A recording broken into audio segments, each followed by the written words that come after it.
Radio, a beacon of sanity from Northern Europe. RedEyesCreations.com. Hi there, boys and girls. My name is Henrik Palmgren, and you are listening to Red Eyes Radio. Thank you for tuning in wherever you are. It's great to have you with us. This is the program dedicated to mysteries, conspiracies, geopolitics, spirituality, science, and so much more. We feature interviews with authors, researchers, filmmakers, bloggers, thinkers, and philosophers on all kinds of important and intriguing topics. On our website, redeyescreations.com, we have over a year of radio available for you to stream or download for free, no commercial interruptions. When you want to have more, check out our members area for full access to our archives.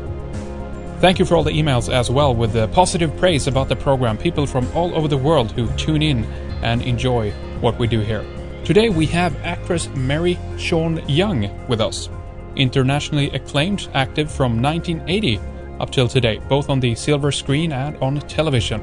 Young has starred in over 3 dozen feature films, including such box office hits such as Blade Runner, Dune, No Way Out, Ace Ventura, Pet Detective, Cousins, Wall Street, and many more. She has worked with several of the most accomplished directors in the film industry, including Robert Altman, Harold Becker, Roger Donaldson, James Ivory, David Lynch, Gary Marshall, Ismail Merchant, Carl Reiner, Ivan Reitman, Ridley Scott, Joel Schumacher, Oliver Stone, and Gus Van Sant, to name a few. Well, she's with us today to talk a little bit about her films, the film industry, but also her own awakening to many of the topics that we discuss on the program. Mary is well tuned in with a finger on the pulse regarding all things related to the so-called truth movement or the alternative research community. Stay with us for an informative and fun program. Alrighty then, welcome to Red Eyes Radio, Mary Sean Young, or Sean Young as you're known as. First of all, it's a pleasure talking to you. Welcome to the program. Thank you. Excellent. It's really good to have you here. Thank you for taking the time. It's going to be a lot of fun for me as well. I want to obviously get clear on who we're talking about here. I want to talk a little bit about your movie career first, so people know who you are and so forth. We're talking about 2 of my personal favorite movies that you've been in. Blade Runner, directed by Ridley Scott, and then Dune as well. Excellent movie. The books are written by Frank Herbert, but the movie was directed by David Lynch. And correct me if I'm wrong, Mary, but I think those 2 are probably what you're most known for. Would you say that's correct? I would say Blade Runner is what I'm known for most, and probably No Way Out and Ace Ventura at Wall Street. I mean, actually, I'm known by different people in different areas. I mean, to little old ladies over 60, I'm known for Lifetime, TV movies. It's a wide range of people that I just exposed myself as a sci-fi nerd, Mary. That's what happened there. I love Dune and I love Blade Runner, so that's... Dune's a great movie. I've had a very lucky career, I think. Yeah, absolutely. You've been in tons of stuff, obviously, and this is a lot of fun. It's great to have you with us on the program. Where should we begin? I mean, should we talk a little bit about some of the film work that you've done, some of the background? I mean, first of all, just speaking about Blade Runner and Dune, these are 2 highly rich, symbolic movies. They're very metaphorical. They have 2 very interesting directors attached to them. At the time you were in the movies, was this something you paid attention to at all? If this is even something you have gotten into, Mary? It's funny. As I've gotten more educated on the symbolism in movies, it's interesting to look back at the movie Blade Runner and looking at the owl and looking at the pyramid shape of the building and looking at things like cloning and kind of genetic engineering and kind of wondering what the aliens are up to and all of that kind of stuff, and wondering how much does Ridley Scott know about secret societies and all of that. I have no idea. I don't know Ridley that well. Yeah. But when you look at the movie Blade Runner, it's rife with symbolism. It really is. And it seems to have a sort of foretelling of events. Absolutely. It's the transhuman Well, maybe not nightmares. It's, well, in a way that it's portrayed in the movie too, but it's very, very interesting, highly symbolic, highly rich. How is the work on that, as far as you're concerned, when you do your part as an actor in this? Is that something you even had a chance at the time to realize and see? Obviously, you read the script and so forth, so you understand a certain bit of the storytelling, but a lot of that is elements I reckon that is added after on. Is that correct? Well, at the time, I was only 20 years old, so I didn't really have a lot of awareness of any of the kind of stuff that I'm aware of now. Yeah. At all. Yeah. And I barely even knew how to stand on my mark at that point. You know? I didn't know a lot. I was pretty young. As I've grown, and this is 30 years later, my awareness of the movie Blade Runner and its symbolism has deepened, and I feel like it must have been a part of that agenda. It just seems natural that it was, because it's just all throughout the movie. Yeah. And now, by the way, Ridley Scott is moving on and making that Prometheus movie, the prequel to the Alien series. Very interesting. What do you think about that? I want to see it. Yeah. I mean, the previews look great, but I'm sure it's going to be a hotbed of symbolism for sure. Oh yeah, yeah. He's a very talented man, Ridley Scott. You know, but he obviously has connections. It reminds me a little bit of Jay Weidner's talking about Stanley Kubrick. I mean, he's got to have his connections into these money sources to make these movies.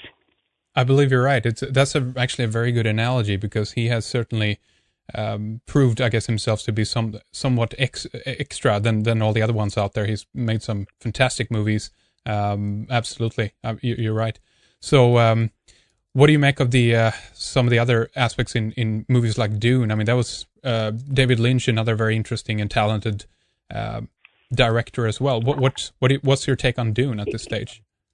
Well, it's interesting because I don't think David Lynch is the same category, in the sense of, I don't think he's owned by the powers that be. I don't think that they direct or control him, and you can almost see evidence of that now, because he's really into transcendental meditation, and he was at the time. I mean, he used to meditate morning and night. That's actually in 1983 when I began my own meditation practice, was because of David Lynch and watching him meditate.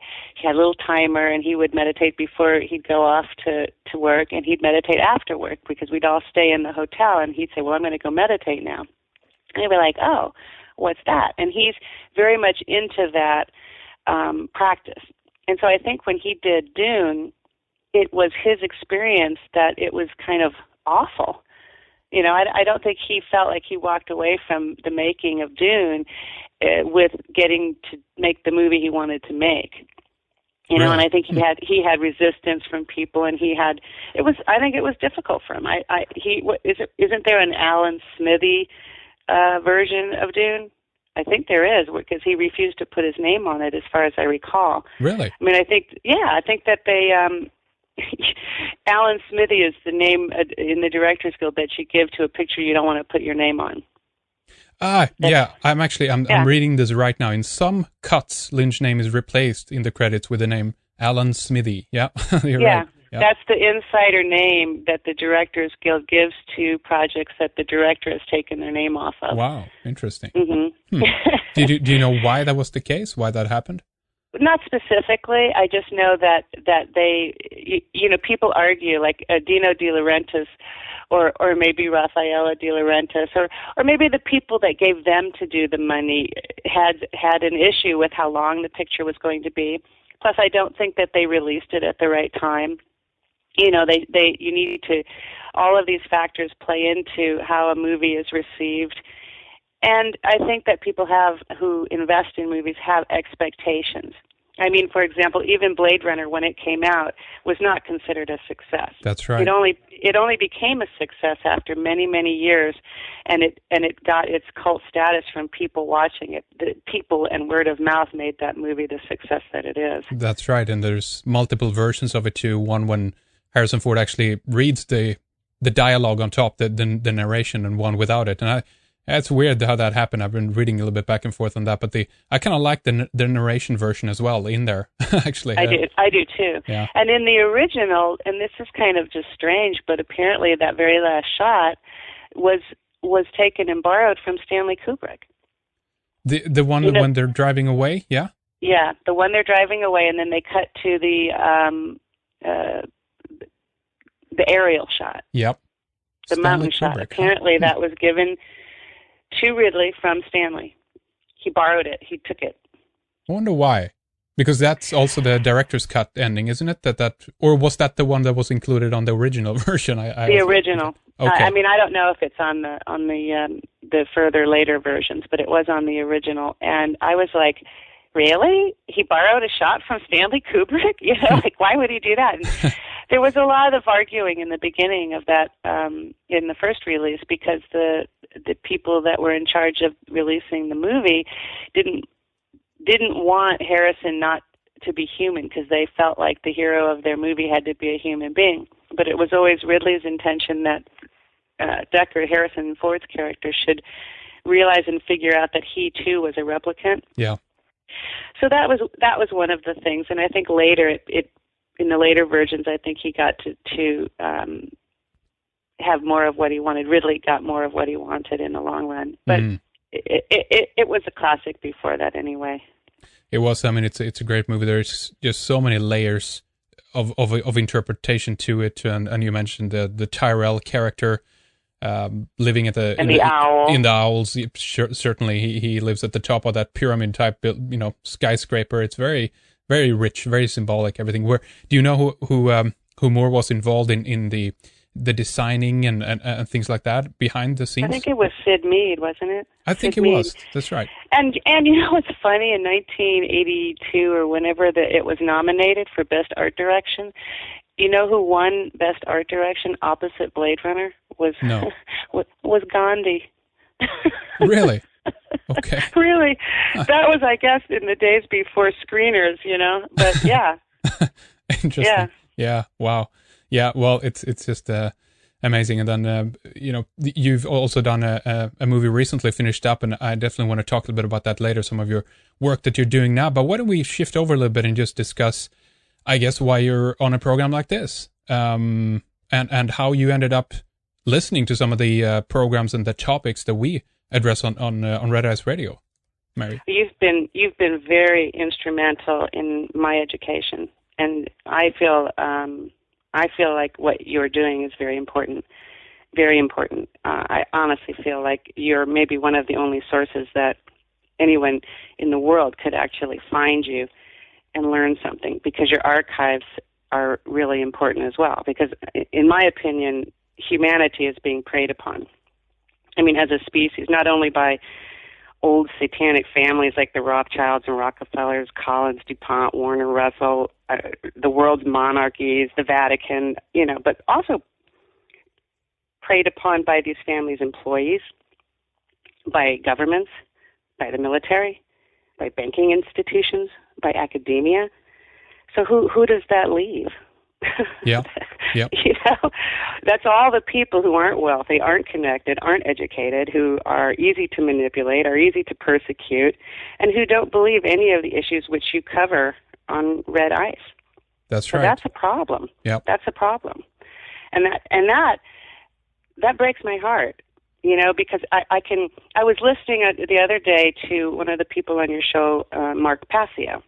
Yeah. And you had asked him a question. You said, do you ever change your mind? Do you ever have second thoughts? And he kind of went into the idea that when you talk to people, their eyes glaze over. I kind of experience the same thing, because I spend a lot of my time sort of trying to point out to the people I come into contact with, look, here's what's going on our planet. You may not believe this, and they're like, no. So the project that these powers that be have made for quite some time to separate regular people from actual knowledge has been quite successful. Very, very successful. Yeah. How do you think? Well, I mean, this is a difficult question is one we're all trying to find the answer to. But this, I think personally anyway, Mary, that we need to go back very far to begin to understand that this hasn't been something that's happening overnight. And I think that's also the reason why you get that glazed over look from most people when you mention it, because they've been living in it and with it for such a long time that they don't know what the hell you're talking about when you say some of these things to them, right? So we have to go back far. They accept reality. Well, it would be a long way to go back. I mean, you'd have to go back, God knows how long you'd have to go back, because actually ruling classes have been around forever. I mean, as far as I can, you even go back to Egypt, you go back to even tribes. I mean, there's always a chief. Michael Tsarian says something interesting, too. What's the priest class? It's a class of people who indicate that they know and are in possession of something that you aren't. Like they are the arbiters of your relationship with God or your creative spirit or that spark that's within you.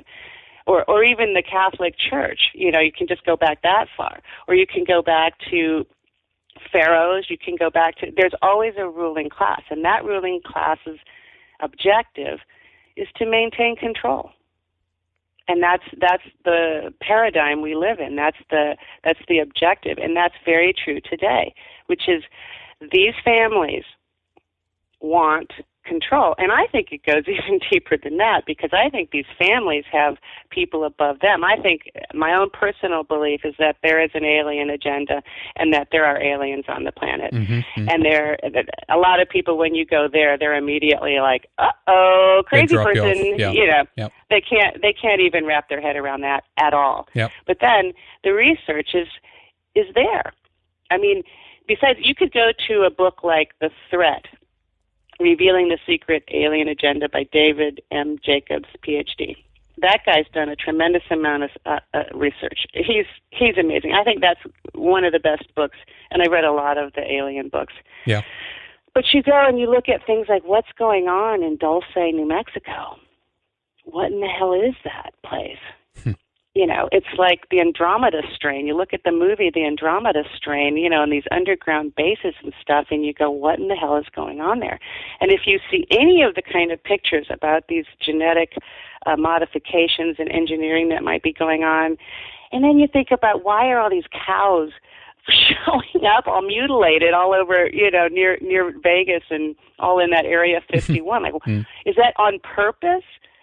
What's going on? I know. There's a lot of questions here, and just because the majority of people don't know about this stuff, that doesn't mean it's not happening. It's just that the fact that they haven't looked into it, as you have in this case. Yeah. So, yeah. If you stick your head in the sand, you still got the world happening around your ass. I mean, you got things going on. Just because you don't want to look at it doesn't mean it's not there. That's right. And the thing is, the difficulty, once you know some of this stuff, it's like having taken the red pill in the Matrix. It's very difficult to live normally after you let it in. And I remember 8 years ago sort of becoming finally aware of this stuff. I was really kind of deeply depressed for like 2 years. I mean, I was like, oh, shit. I mean, there's a guy I studied, Norman Dodds, and he's a guy who I came into contact with from, what was his name, Edward Griffin. Edward Griffin, yes, and that guy's a really interesting guy too. Yep. But this interview that I had looked at by Norman Dodds was all about the charitable. He was an investigator for tax-free exempt charities, and this was back in the day. This was 30, 40, 50 years ago, maybe 60 years ago, right? I mean, my question is, if charitable tax-free foundations were really helping our society so much, how come society isn't showing any signs of improving? Good point. The foundations are thriving. There certainly is money everywhere. Foundations? Yep. Yeah, all the families, all the satanic families run these foundations. Okay, maybe they don't literally call themselves satanic families, but there's a lot of evidence that there are satanic practices happening in between and amongst all of these families, including the Vatican, including the Queen, including monarchies of Europe, including Rockefellers, Rothschilds, and all these other families, what Franco Collins would call the Roman cult. It's unilateral. It's massively frightening. when you really descend into understanding this stranglehold of control that our society now enjoys. These elite now enjoy. I think it's part of that awakening process, if we can call it that, and I think we have different effects of it, different people. I personally myself, I had a period where I was incredibly enthusiastic, and also depends on what faction of all of this new material you're looking into, what that is. When you're looking into spiritual matters, perhaps you have a heightened sense of connectivity between yourself, between your universe. You understand a different set of it. But obviously, if you end up looking at the conspiracy first, I definitely understand that there can be a period of severe depression, if you will, in that as well. But it's all good. I think it's severe enough to make people drop it. You think so? You know, and particularly, I mean, like one of the things I think is part of the solution is taking personal responsibility by agreeing to stop watching TV. I mean, seriously, you know, moving away from escapism as rapidly as possible and opening your eyes to the shocks that our society is headed for, because prior understanding will soften the blow. And corporatocracy is the leading cause of our society's demise, in my view. Mm-hmm. You know, and the problem is that, well, all of us work for somebody. You know, unless we learn to work for ourselves, I mean, we all work for somebody. What if you are a military family or a government family or a religious background, or, you know what, how do you disengage from a structure that is basically all we have? That's really the tough part.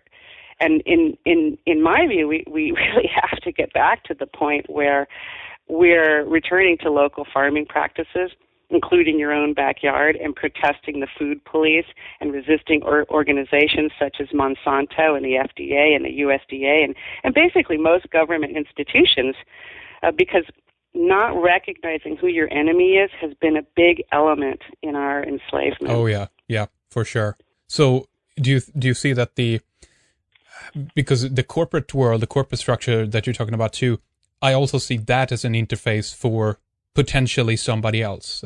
This is a difficult one because we don't have, as far as I know anyway, and I'm concerned, we don't have people on the on the boards of these companies to actually see who's the driving force behind the agenda that they're unfolding, like Monsanto. But we know also that a lot of people from Monsanto, for instance, they go back and forth between government positions. So you have that kind of interface. It doesn't really matter if it's one interface is a website that Walter, I think his name is Buniel or Buriel, Bunniell or Burriell. But his website is cafr.com, and it's the comprehensive, I think it's administrative financial report. It's not a report that regular human beings get, but governments get them, institutions get them, and they Fortune 500 companies get them, and they define legally who owns what stock in every corporation, every top Fortune 500 corporation.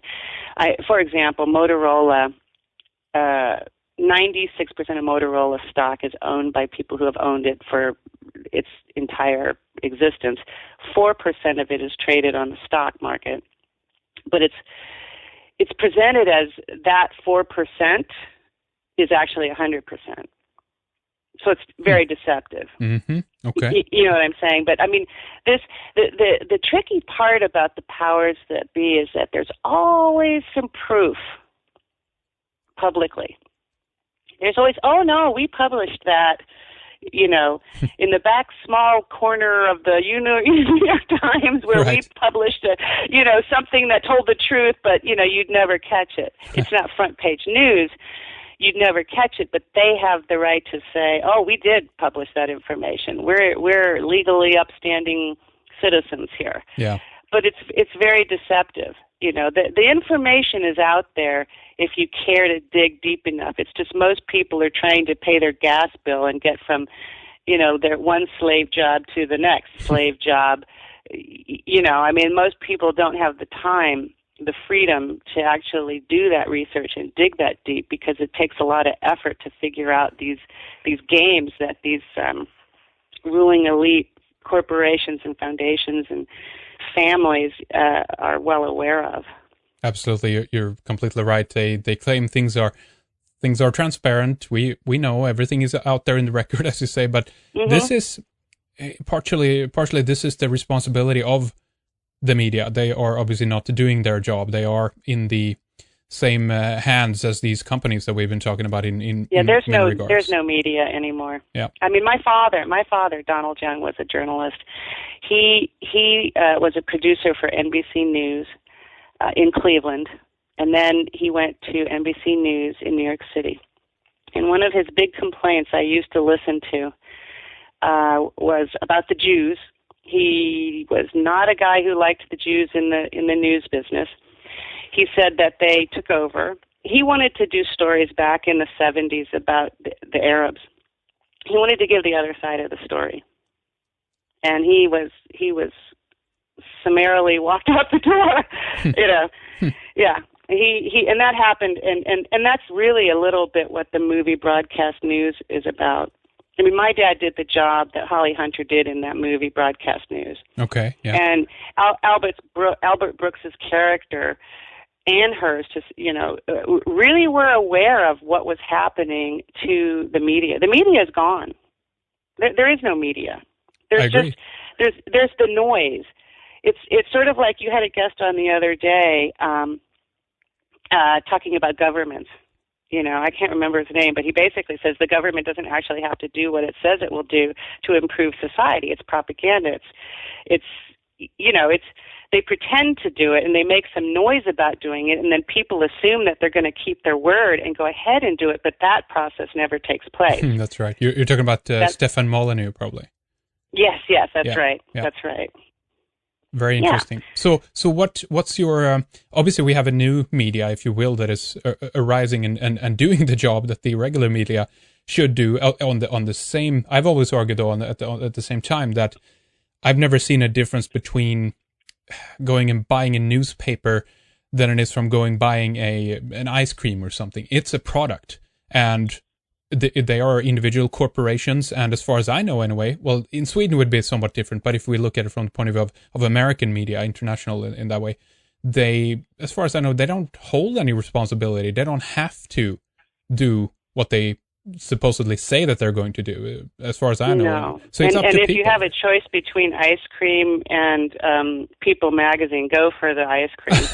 because yeah. People Magazine or Us Weekly or even the New York Times, the sophistication now of the neuro-linguistic programming, even on Hannity and these TV shows that are supposedly alternative, the sophistication of the neuro-linguistic programming involved in that is people are not aware of that either. It's actually safer to go get ice cream than it is to watch these programs because you're being affected on a subliminal level that you don't even know.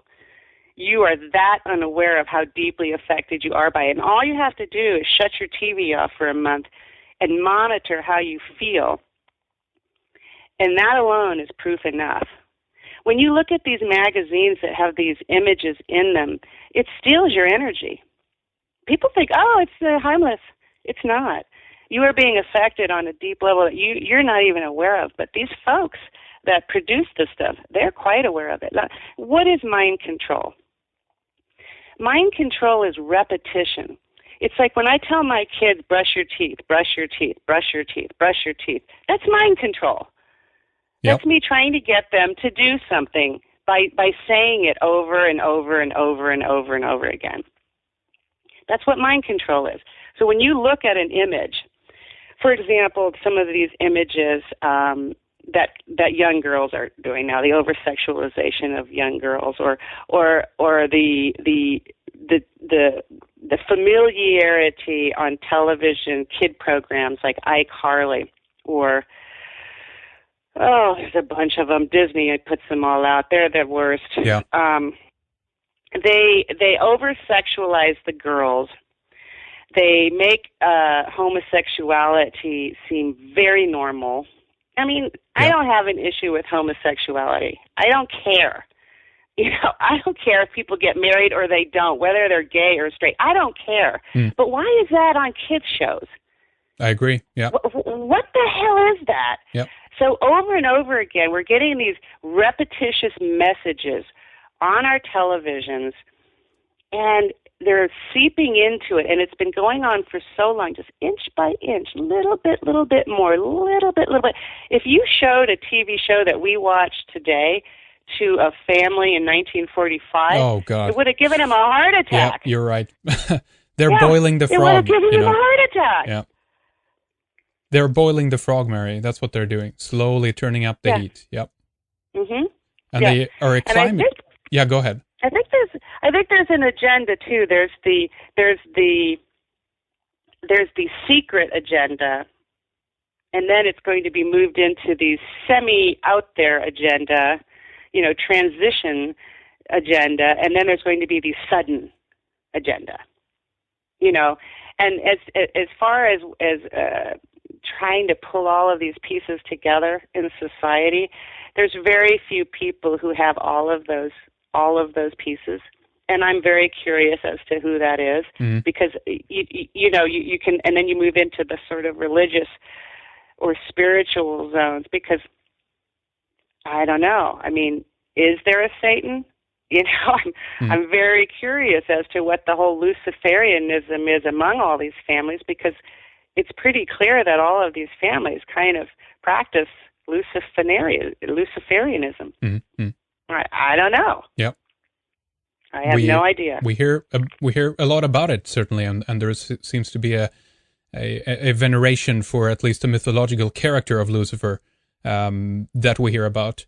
So there is an identification with that. Have you ever heard of a lady called Savali? Yes, I have. Did you ever listen to her? A little bit, I have. Yeah. Svali. I haven't heard much from her, and I think she came from one of these families, and I think they got to her because she came out of one of the satanic families, and she had confessed that she had been to the Vatican, underneath the Vatican, and had witnessed the Pope. Maybe it wasn't the Pope, but basically a religious person. It could have been Adolfo Nicolai, the Black Pope, sacrificing someone. Yep. That's what she witnessed, and this was something she came out with, and people are going underneath the Vatican and sacrificing people. And as Michael Wynn talks about these practices, when you do these practices on these symbols, all of this kind of stuff, what is that? Why that's not little news, No, I know, and at the same time, this is what's so interesting about this, because this is a really good point you're bringing up, Mary, also. This is obviously a different kind of sacrifice that they are doing underneath the Vatican. This is more ritualistic. I'm not saying that nothing that they do isn't ritualistic, but it's amazing that people can get so shocked and look at you in disbelief when you say something like this. But at the same time, if we look at the history of the institution of the Vatican, we know the incredible bloodshed that has been cast in their name, if you will, the wars that they have been behind, and the persecution of people. It's nothing but sacrificial sacrifices and wars and bloodshed that they've been behind for such a long time. So for this to happen, there's a lot. Go ahead. Yeah, I just want to say that's not such a big of a shocker for me. That's like, okay, it's another level only to what they've been doing for such a long time. The shocker is that modern people can't quite get their head around it, because Constantine, when he adopted the Christian religion, it's like, hey, folks, hey, if we can't beat them, let's join them, and let's rewrite this a little bit and turn it into something that's, in our benefit. Yeah. I mean, religion's weird, especially the Catholic religion. I mean, explain to me, eat this is my body, drink this is my blood. I think most people who are religious people who go and practice their religion, either in the Christian faith or the Catholic faith, would be very shocked to learn that the ritual they're involved in is actually a representation of satanic rituals without being the satanic ritual itself. I think they'd be like, think about it. It's like, eat this, it's my body, drink this, it's my blood. It's pretty Pretty weird. gnarly. Yeah. Yeah, yeah, but they don't connect the dots, even though the dots are right in front of them to Yep. connect. Yeah. See, and that's again, we're back in that situation that people are part of a behavioral set of rules and rituals, and exactly denial as well. But it's just like it doesn't dawn on their conscious mind what they're part of, what they're doing. Very difficult to be. So again, we're back to that situation. We have some people in all of this, in the matrix, within the bubble, that are waking up for different reasons right now, who begin to see things anew, and they see it for the first time almost with awakened eyes. Like, what the hell is this? What's going on? How did this happen for you, Mary? If we talk about that a little bit briefly, when did this happen? It's been an onion. I peeled off one layer and went, what? I remember, I think I mentioned it to you. I saw this video, and a lot of it came to me on YouTube at first. Mm-hmm. And I saw this video called The Arrivals, and they had like 45 different videos. And one of them, they had a guy drawing cartoons and then looking like body parts, like tits and penises and vaginas and assholes and stuff like that. And then turning them into like Donald Duck, you know what I mean? Or another Disney cartoon. And then I saw one of the cartoons that was a cartoon like 30, 40 years ago that was so dark and disturbing. And this was a cartoon for kids. And I thought, what the hell? And it so distressed me, like Walt Disney. Then I started looking at Walt Disney and thinking, oh, this was a war propagandist guy, right? He was right in with the military, and he did all of this. So what's that about, right? So it's it came to me. I remember I saw Michael Wynn's stuff, and I thought, wow. And then I saw Nassim Harameyn's stuff. I thought, wow. I remember seeing all of his videos and seeing that big, huge, Nibiru-sized thing on a screen be pushed out of our solar system from a solar flare, and thinking, what was that? And of course, we never hear about it. We never hear about any of this stuff. Real people, real hardworking slaves, which is what most of us are. We're just slaves in this hierarchy. We're not told anything really true, so it's not surprising that there's a sickness in society. I mean, like if I never told my kids anything true, how distressed would they be? Yeah. Yeah.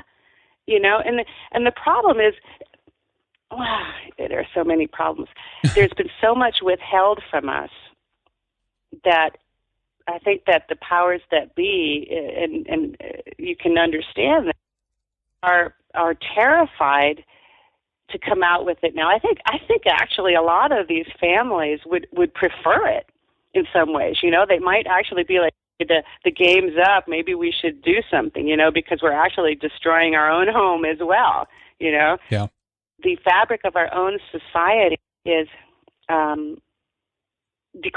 declining, and I think that the powers that be kind of figure this out, and they're kind of going, well, maybe we should sort of fix this.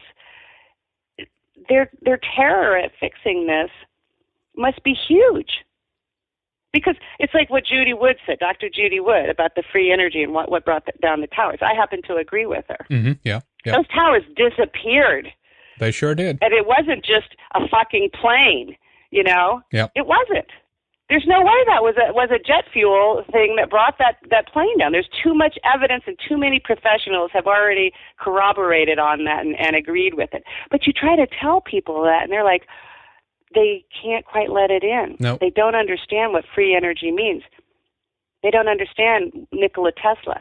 And Nikola Tesla was a person that died penniless in a hotel. He was when he brought free energy. Yeah, when he brought free energy to Thomas Edison and J.P. Morgan said, "Well, how can we put a meter on it?" That's right. Yep. They didn't want anything to do with it. They didn't want to help improve society. Look at the footprint. Trying to get to a place where we get the powers that be to take responsibility for what they've done, I don't think it can be done by being angry. somehow we, the people, have to figure out a way to be forgiving to these criminals, because maybe they didn't, maybe their family lines and their satanic background in their rituals in their family lines didn't provide them the opportunity to connect with their decency and their humanity. I mean, that's got certainly to be a possibility. Well, you bring up a really good point. Where do you put the blame, if we can call it that, if you have a set of individuals who have been, bred into this role in a way? They have potentially even been mind controlled. These might be even people who are working for somebody else. This is also something I've pondered, and I've heard interesting comments from people who, it's almost like even though they have, a lot of money, shitloads of money, there's more than we can, even imagine some of these families. It's almost like they can't make a move with the money. It's almost like they actually are on behalf, caretakers of these huge chunks of money, and they're almost working. I feel so sorry for these people. Yeah, I know. I used to not. Weird. Yeah. I used to not, but the wealthy people I have met, and I've met a lot of wealthy people, I feel like they're scared sparrows. Like they have, rich people are the weirdest people I have ever met. They are so nervous. They are so scared. Like now I call myself, what my job now is I'm a dominatrix fundraiser. Because now I realize, after realizing that my career will never go any further unless I take responsibility for it, so I went and raised money for this last movie. And I thought, and I went and I won't give any names, but I said to these folks who have all this money, I said, what do you care if it makes money? Yeah. You got enough money. Give this money for the fuck of it. Yeah. Because you can. You idiot. Hello? And if it makes money, all the better for you. Yes. You don't need this money. What's wrong with you? So it's like, I need to walk in there and slap them around and go, look, dude, you have too much money anyway. Do something with it. What do you need with this money? Yeah. But they all don't want to be like, oh, I gave this money away. I didn't, and their money is the biggest oppression. I mean, it's weird. It's like the money has ended up owning them, like that comment is. All the stuff they own and all the investments that they have, they're afraid of even making a move, because I hear from now and then, even Mary, people who have a lot of money who are they're allegedly truth seekers. Even they know about certain set of these things, they want to expose things, but it's like, where are they? Where are the billboards that they could pay for to slam up some websites on up on the highway, or even put out some of this stuff in the mainstream media, or even start your own channel to begin to pump some of this stuff out there? It's like there's no movement within that. That's stagnated in some way. Very strange. I feel so sorry for these people. I tell you that the only way, in my view, to really bridge this gap is to view these people, these oppressors, these persecutors, and that's what they are. They're persecutors, they're oppressors, is to view them as being equally persecuted and oppressed, only that they don't really know it yet. They don't actually know they're oppressed. There's a lot of, unfortunately, it's like John Lash. He's been on your show. He's really a great guest.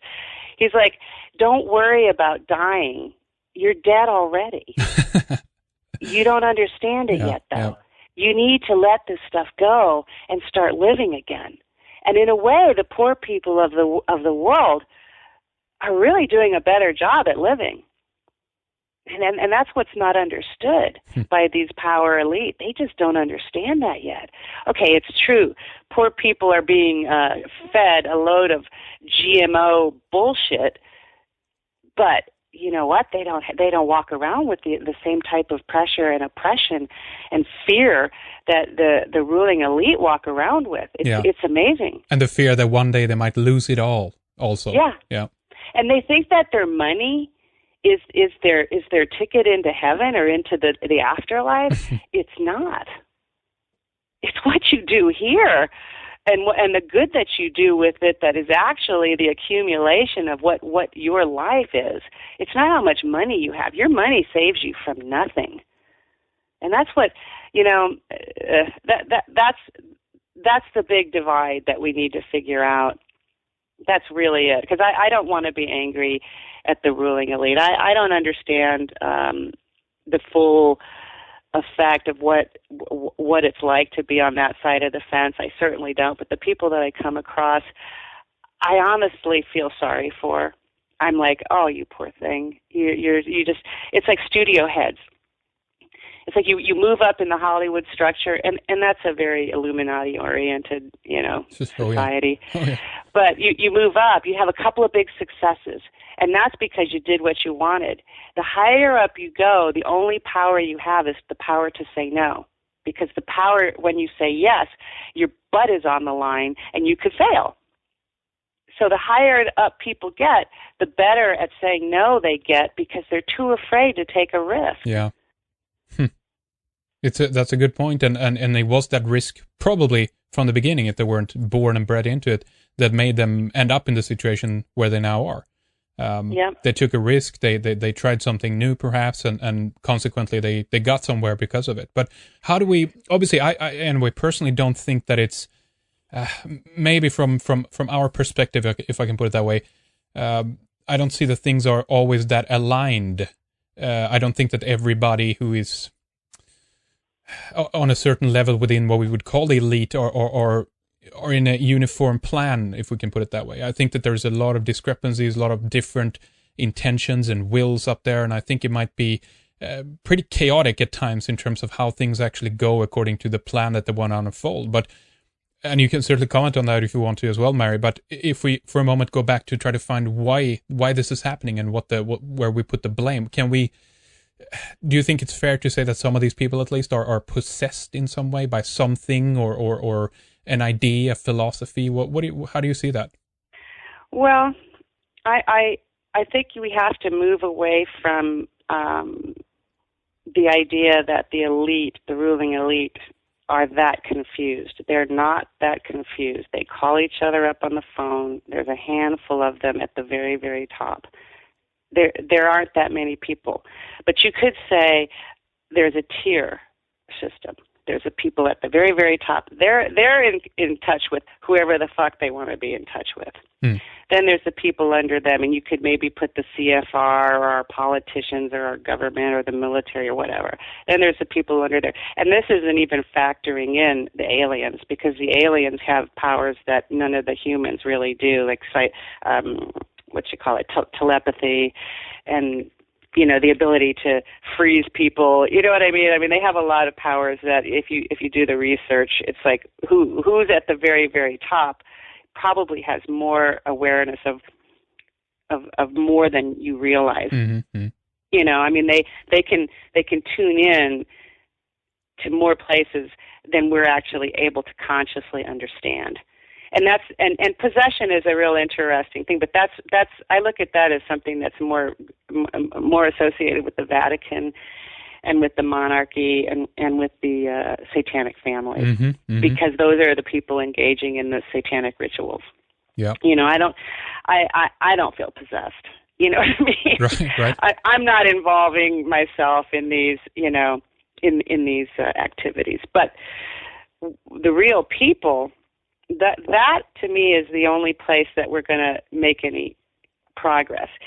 And that's the hardest battle, because we, the people, are the ones being perpetrated against, but yet we're supporting things like the Super Bowl or Halloween, or church, you know what I mean, or Islam. And how fervently people attach themselves to these activities that have been provided for us to spend our dollars on. These mass rituals, yeah. Oh, yeah. Yeah, there's no reason to have hope if we can't all get on one page. And the likelihood of people getting on one page, this is the part where I get very depressed, because it's like, there's a lot of distraction in life. I mean, your television set, for starters, Yep. The food you eat that's nice and packaged real pretty in the grocery store, I mean, it takes work to be a pure person. It really does, and most people aren't up for that. Yeah, it's true. It takes up all your time, basically, to just try to avoid things and exclude things, and you end up having to cook everything from zero, unless you eat, raw stuff, of course, which is the best. But, I mean, a place to start is to reject convenience programs, such as fast foods, eating in front of the TV. Public schools, I think, are just wretched. Yep. Network news, and recognize the programs for what they are, which is mind control. I mean, you got to start with the basics with people at large, because they're so far behind in terms of admitting this stuff to themselves. It's so painful. It's like having to admit that you've been deceived by your parents. Or deceived by anybody. This is also a major problem that you face, I feel. Are you telling me that I'm wrong? That I've never, even that people within society, they have that appeal to authority going all the time, that for someone, an expert, have to come along and tell them how things are, and absolutely not, their child or their, work associate or buddy or friend, family member. That doesn't work. They've handed over their sovereignty. They've handed over their responsibility. Yeah. They've handed it over to their, tombstone pizza. They've handed it over to their TV. They've handed it over to political parties. Like, I don't vote. I mean, here's what would be great if I could see this happen. Everybody in America decides not to vote. What a clear message that would be. Oh yeah, I agree. Let's just participate. Not vote. Let's send a message to our government that we are not pleased, and let's just not vote. Nobody shows up to the polls. That would be amazing. What a message. Wouldn't that be fun? Yep. That'd be like, wow, guess what? On the news, nobody came and showed up to vote today. Well, it's like a war. Same thing like with a war, just why are all the soldiers showing up there all the time? Just don't do it. Don't participate in all these things. I know, but you see, that's part of the mind control. It's part of the propaganda. I mean, you just look at the commercials, and you're believing that you're going off to fight for one reason, and actually you have no idea that you're just you're just an expendable, useless eater to these people, and the agenda is very different. The higher up you go on this food chain, and the higher up you go to these ruling elite, the picture changes. It really is not the same picture at the very top, and that's what is very difficult for most regular, good, salt-of-the-earth people to understand, is there are evil people in the world. Yep. And that was a shock for me. Yeah. Oh, of course. The information and the system that exists has never been for us. The knowledge, for instance, that is being gathered and hoarded to a certain degree by the university professors and everything else through the system of compartmentalization. The sum of that, the gathered knowledge of what the mankind as a species is learning here, has never been for the individual. It's been for them. They are the one who funds it, and in many regards pay for it. Well, we do too, to a certain extent with tax. Well, we fund it. They orchestrate it, and we fund it. That's right. And so in there, your dollar actually makes a difference. I mean, and that's really true. I mean, if everyone could organize to stop paying taxes at the very same moment, to provide as much protection for all individuals, that would be huge. Yeah. It's useless to go out and picket. I think. I agree. I think, by carrying a picket sign, you accomplish nothing. Yeah. Protest through your dollars. Don't buy things from criminals. Although not buying gas is a problem, but become aware actively about how to avoid buying gas as much as possible. Because of course.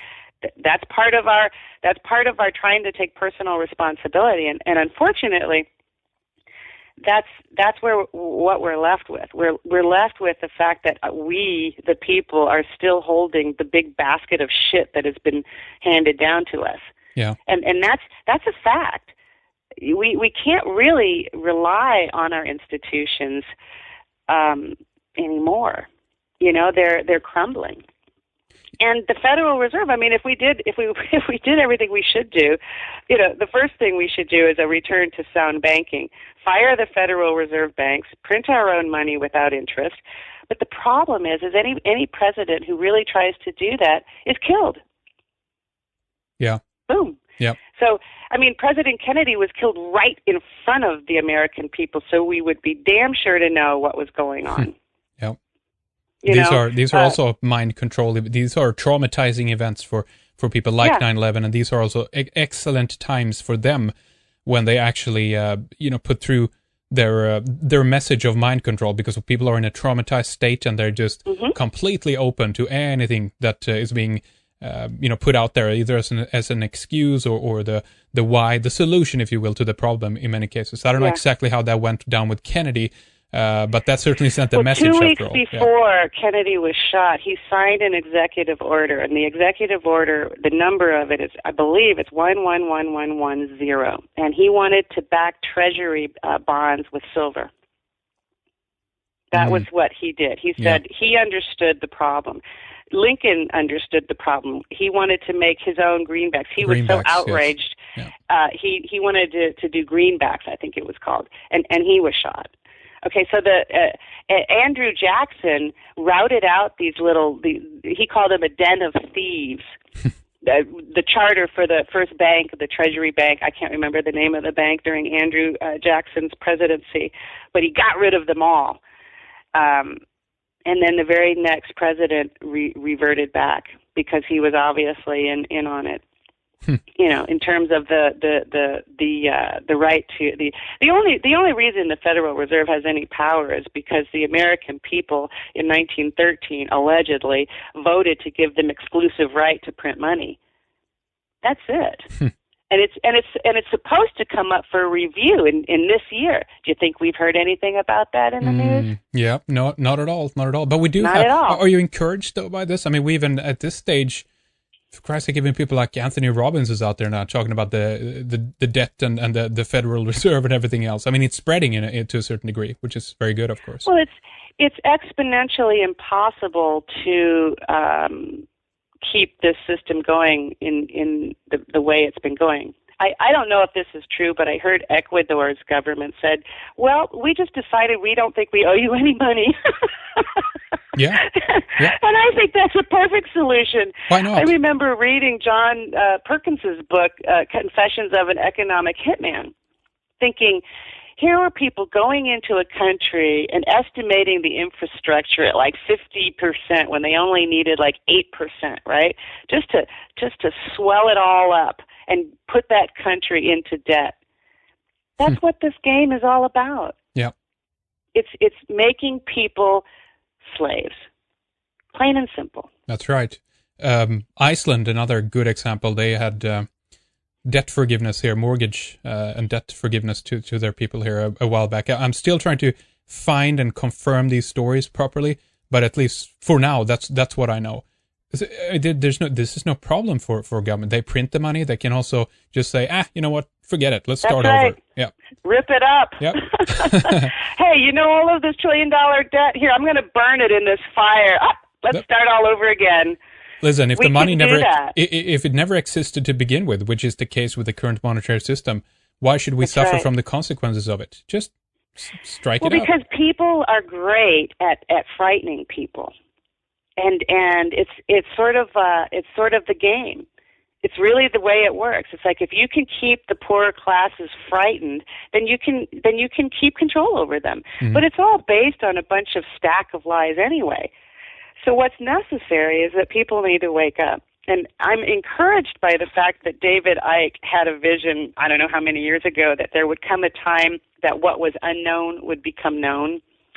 And gosh, I hope he's right, I believe he's right. I hope he's right, because I would love to witness it. And I want to be the person holding the hand of those folks who rub their eyes and go, holy shit, Yeah. I mean, I want to see people wake up, including the ruling class. Yeah, I totally agree. I include them in that package. I don't say, let's go skin them alive. that does nothing. No, you're right. That does nothing. You're just going to have more people willing to fill that slot and position afterwards. What has to happen is a mentality change in everybody. Yeah. We have to realize what we're doing and why we're doing it. Because again, if these people truly are not 100% responsible for what they're doing, or can we really hold them to blame? And how would that solve anything by skinning them, as you say, alive in the town square? No. Yeah. And what I've been trying to do in my own little world is I practice meditation. And here's another guy who was on your program who I've actually spoken on the phone with, Stuart Swerdlow. Yeah. His story is very interesting, but he has a bunch of practices, sort of mental meditations that I've practiced for years now. And you can find out about him on his website. But he has symbols that he had to learn as a kid. He was blind. He's got a very interesting story. He was part of that Montauk. Yeah, Montauk. Yeah, out in New Montauk York there. project. All sort of in the MK Ultra era. Oh God. But he learned these symbols. And then you can use these symbols inside your mind to help protect yourself, because what's important for people to kind of understand that we're not just living in a physical world. We have a spirit, and our spirit extends out from our body. We have a vibration. The planets have a vibration.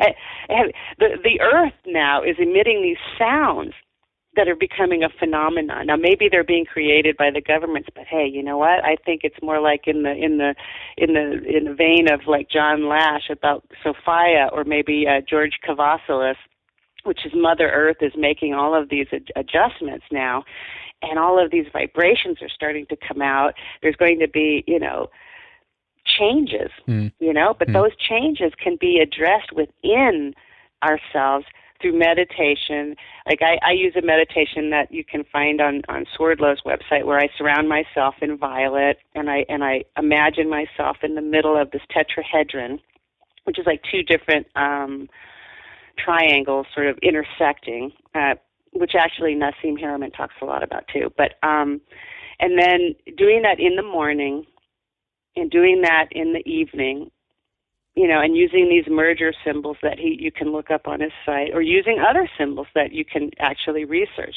which is their protection symbols. Because when you think about it, all of these families that have these satanic rituals, and they have these symbols, the little star and all of that kind of stuff that have power, that draw in these entities and these other dimensional beings, If they can do that on that level, then why can't you as an individual protect yourself on that level? Mm-hmm. Yeah, of course. You can. Yeah. You can't do it if you're not conscious of it. But if you're conscious of it, you can meditate every day, surround yourself in that violet fire, use some of these symbols in your mind when you meditate, and then walk in through your day, and believe me, the bullets will pass you by. And I'm a believer that maybe it's not as so much exactly how the sigils or the symbols are even, formulated. I personally believe that it's actually the intention behind it that's the most important, and the fact if we believe it or not. Meaning, I don't think we even need really any of these tools, just as long as we know that we have the ability to put up this protective layer, if you will, around us. That is the most important thing, that we're there with spirit and intention, 100%. Well, becoming conscious that you actually have the ability to enact that and take action with that in your life. Meditation is a really good practice, and I think I would recommend that to we the people. Mm-hmm. And in fact, I would, if I had the power, I would demand it in the school system. But that the school system is not a system that's trying to make people smarter. It's actually not that at all. It's a whole other thing. Quite the opposite. Yeah, quite the opposite. So becoming conscious, honestly, is what we the people really need to focus on, because we can't point our fingers at the ruling elite anymore. It doesn't matter. What they're doing really is already done. It's past history. It's now what we have to do. we have to, when we have the knowledge, we have to begin to distance ourselves from participating in these tricks, if you will, that they throw out to us. These distractions. These baits, Yeah, absolutely. Mary, I think we should take a little break here at this point. I mean, wow, we have so much to talk about. We haven't even begun scraping the surface yet, almost, it feels like. So much more, obviously. It's fun, though. It's a lot of fun. No, I want to continue talking with you in the next segment here, and to everybody who's listening in here again, I want to say we're talking to Mary Sean Young, actress, and what was it more you called yourself there? Was it dominatrix? What's that term you used? Dominatrix fundraiser. There you go. That's my new job.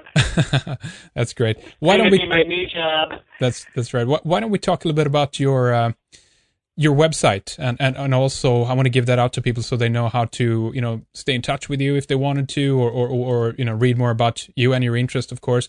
And also, if there's anything you want to mention about the latest movie, Mary, that you've been co-producing, then I guess, or helps to fund as well. The contact website information is www.maryseanyoung.com, and it's like an archive. The more active place that I sort of visit a lot is my Facebook, which is Mary Sean Young. And I have a Twitter, which I'm going to try and do better at, but I hate the abbreviation, so I'm going to do a little better at that. But microblogging. Those are those are the three places. The Twitter is Sean Young 23. Excellent, and these are linked up as well on MarySeanYoung.com, I believe, so people can find there. You have a YouTube channel as well up there, correct? Oh, there is. I forgot. There's some movies. I mean, little videos I've made at MSY Pariah. That's right. What about the latest movie? Tell us briefly about that. What is it about, Mary? Well, the latest movie is titled Jug Face, and Chad Kinkle wrote it. He's actually even still directing it. I just returned from my portion of the show. It's a sort of family drama horror, and there's a pit, and we sort of live away from society, our community, and this pit has a little monster in it, and it's an allegory for how corporations are swallowing up beings, that corporations are swallowing up human beings, and the misery that they cause. That's the allegory of the story. Wow, really interesting. Sounds great. When is do you know when it's going to be released? Is it in post-production now or editing phase? It's not quite in post-production yet. It's on its way. In about 5-6 days, the shoot will be finished and we'll start moving into post-production. Wow, that's but everyone likes it so far. We've really hit on something because we've brought a lot of talent together that worked perfectly. And this is what I love about Generation X and Y and Z. It's like they are a great bunch of generations, and if I could, well, anyhow, we can talk about the baby boomers in the next hour. We sure can. We have a lot more to talk about. Again, the website here is MarySeanYoung.com. We're going to take a short little break here, but this is really interesting, and much more is coming up, so do stay with us. Thank you so much for this first segment, Mary. We'll be right back with more. In the next hour, we will continue to discuss the thoughts and opinions of Mary Sean Young, where she sees things are heading, and what can be done about reversing or sidestepping the seemingly pending disaster and doom. If nothing else, this is about how to cope with the massive changes and upheavals that most of us who are awake feel at this stage. If you're a member, log in to download or stream our next hour. You can also subscribe to our RSS feed or check out our iPhone app. There's a number of ways you can listen to the program. If you're not a member, please consider signing up for a membership. It's only €5 per month. Try it out with a 3-month subscription. You can download everything we have in there if you so please. This also helps to keep the broadcast commercial free, and we can continue to grow and expand. RedIceCreations.com, that's the website where you can go to subscribe and tune in. It's quick and easy. Next on Red Ice Radio, we have Kurt Lindahl on the Axis Mundi, geomancy, ley lines, and the spatial relationships of ancient and modern monuments around the world. After this, we have Holland van den Nieuwenhof and James Lane talking about their film A Noble Lie about the Oklahoma City bombing in 1995. Then we have Tom Horn, Cliff High, Dean Clifford, John B. Wells, Neil Kramer, Richard Merrick, Nora Gedgaudas, Britt D. and Tom Secker, Richard Grove, Alex Newman, Peter Haldursson, Eric Karlström, and Jordan Maxwell scheduled to come onto the program. I hope you tune in again when we return with more radio shortly. But right now we are going to continue with the second hour of our program with Mary Sean Young. Thank you for staying with us.